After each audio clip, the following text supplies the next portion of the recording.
Hello বন্ধুরা, তো দেখে বুঝতেই পারছো যে আজকে আমরা একটা কোনো রেসিপি করছি। তো এটা হচ্ছে আজকে সর্ষে খোল টোপের রেসিপি।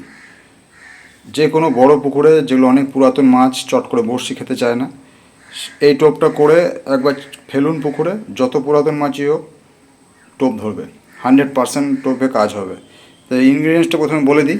একা হাতে ভিডিও করতে হয়, তাই প্রথম থেকে দেখাতে পারিনি, সব রেডি করে ভিডিও করতে হয়।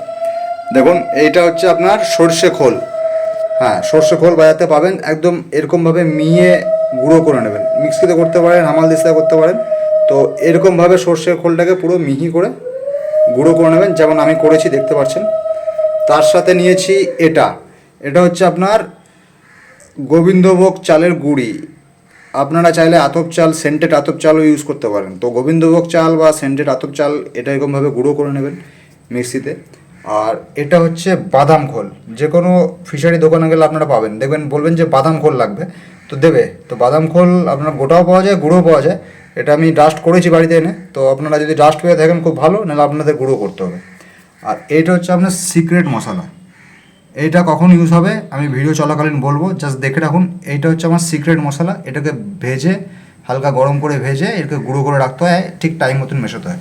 তার সাথে আমাদের অবশ্যই লাগবে নারকেল তেল আর ঘি। তো এবার দেখাচ্ছি প্রসেসটা কীভাবে আপনারা বানাবেন। তো বন্ধুরা, আমরা এরকম গ্যাসে কড়াই চাপিয়ে নিয়েছি অলরেডি। তো যেটা আপনাকে বললাম, আমাদের ঘি লাগে। তো যেহেতু এটা রুই, মিরিক, গ্লাস কাপ, এই কাঠ জাতীয় মাছের টোপ এটা, তো অবশ্যই আপনাদের ঘি দিতে হবে। ঠিক আছে, পরিমাণ মতন একটু ঘি দিয়ে নেবেন, অবশ্যই দেবেন। যেটা এরকম করে গলিয়ে নেবেন।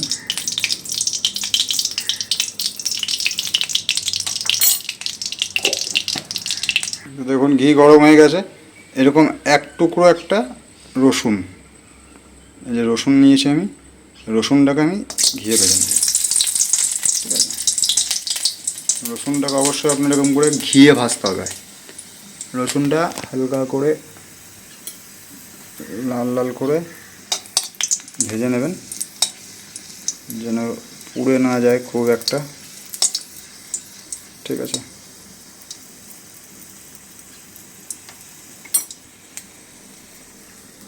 গ্যাসের ফ্লেম একদম লো রাখবেন। এরপরে আমরা দিয়ে দেবো চালের গুঁড়োটা। চালের গুঁড়ি আমরা দিয়ে দেবো।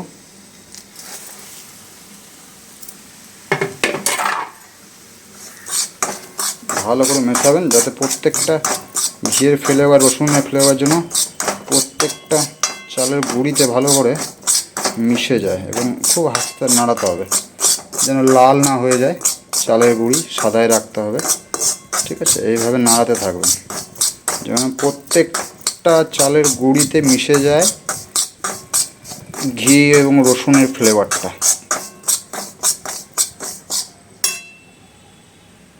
এবার আমরা ভেজে নেব আমাদের স্পেশাল মশলাটা।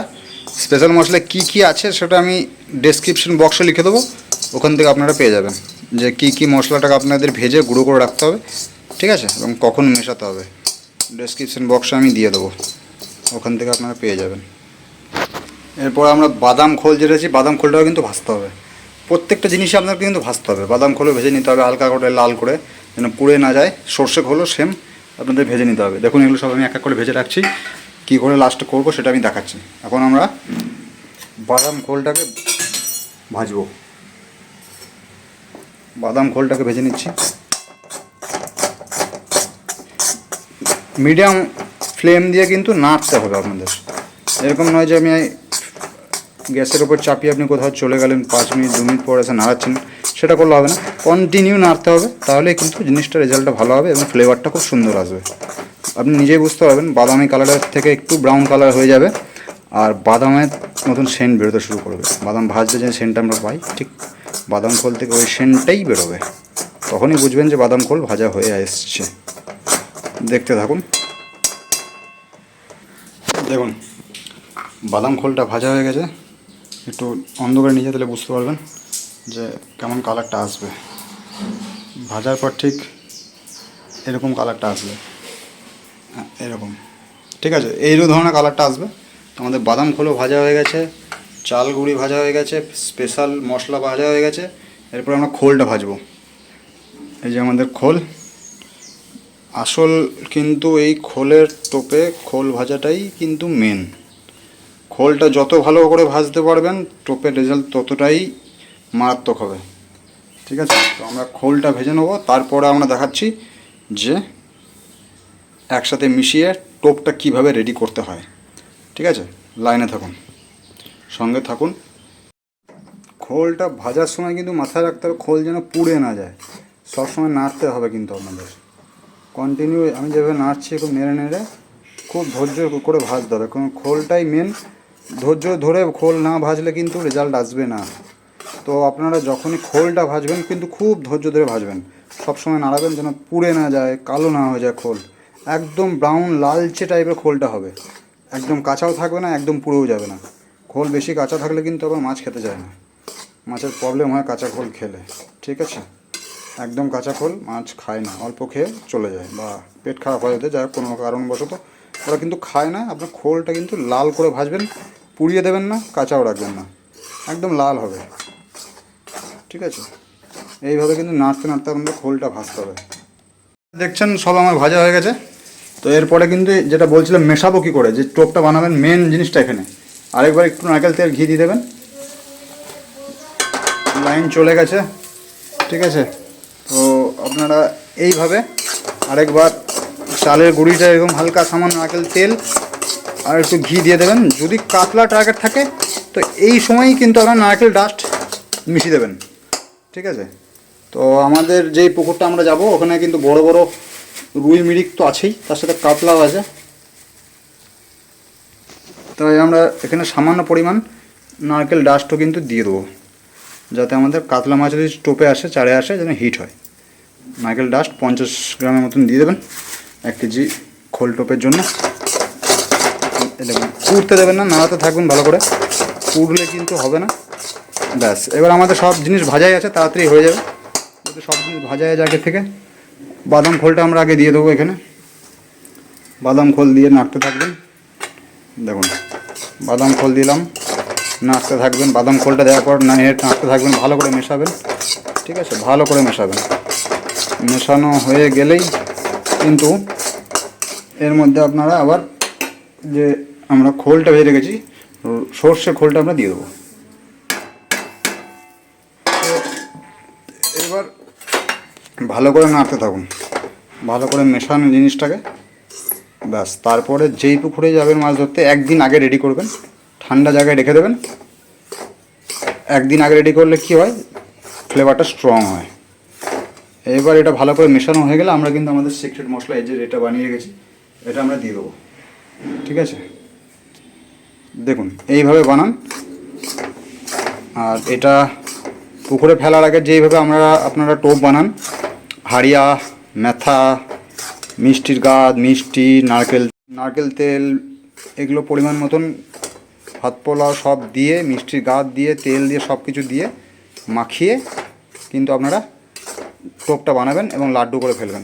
দেখবেন খুব সুন্দর রেজাল্ট আসে, এটাতে খুব সুন্দর রেজাল্ট আসে। তো রেডি হয়ে গেছে আমাদের খোলের টোপ। যেভাবে বললাম ওইভাবেই কিন্তু আপনারা পুকুর পাড়ে গিয়ে টোপটা মাখাবেন।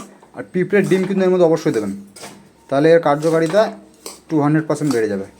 পিঁপড়ের ডিম অবশ্যই দেবেন। যেভাবে লাড্ডু বানান আপনার সব কিছু সরঞ্জাম মশলা দেবেন, মিষ্টির গাছ, মাথা, হাড়িয়া, ভাত পোলাও, নারকেল তেল, চাল গুঁড়ো, ঘি আর পিঁপড়ের ডিম মাস্ট। পিঁপড়ের ডিম কিন্তু লাগবে। ব্যাস, রেডি আমাদের খোল রেসিপি। ব্যাস, এবার আপনারা এই খোল রেসিপি বানান আর ফেলে দেখুন, পুকুরে যত পুরনো মাছ আছে আপনার বড়শি খেতে বাধ্য। এরকম ধরনের ভিডিও আরও দেখতে আমার চ্যানেলটা সাবস্ক্রাইব করুন, আমার সাথে জুড়ে থাকুন। মাছ ধরার অনেক ধরনের টিপ আমি দিই, সেটাকে ফলো রাখুন, শেয়ার করুন বন্ধুদের মধ্যে, যাতে আরও সব আপনাদের কাছ থেকে আমার ভিডিও পেয়ে উপকৃত হয়ে যেন মাছ ধরতে পারে। আমরা শেয়ার করি শুধু একটা কারণের জন্যই, যাতে সবাই মাছ ধরে আনন্দ পাক, আমরাও আনন্দ পাই, আপনারাও আনন্দ পান। এই ধরনের নতুন নতুন টোপ রেসিপি চার জানতে হলে আমার চ্যানেলটাকে ফলো রাখুন আর সাবস্ক্রাইব করুন। আমার ফেসবুক পেজও আছে, ইউটিউবের চ্যানেলের সাথে সাথে আমার ফেসবুক পেজও আছে। তো যারা আমার ফেসবুক পেজে আছেন তারা তো অবশ্যই জানেন আমাকে, যারা নেই তারা প্লিজ আমার ফেসবুক পেজেও যাবেন, শোভন ফিশিং আমার ফেসবুক পেজের নাম। গিয়ে ওখানে লাইক শেয়ার কমেন্ট অবশ্যই করবেন, তাতে আমাদের ভালো লাগে এবং ভিডিও বানাতেও উৎসাহ জাগে আরও। তো আমরা দেখাবো এর পরবর্তী ভিডিও যখন করব সেটাতে আমি অবশ্যই দেখাবো যে এই টোপটা কীভাবে কাটতে হয় আর পুকুরে ফেলতে হয়। আজকের মতন এখানেই রসুন খোল রেসিপি আপনাদের দেখালাম বন্ধুরা, আমার রসুন খোল রেসিপি। ধন্যবাদ।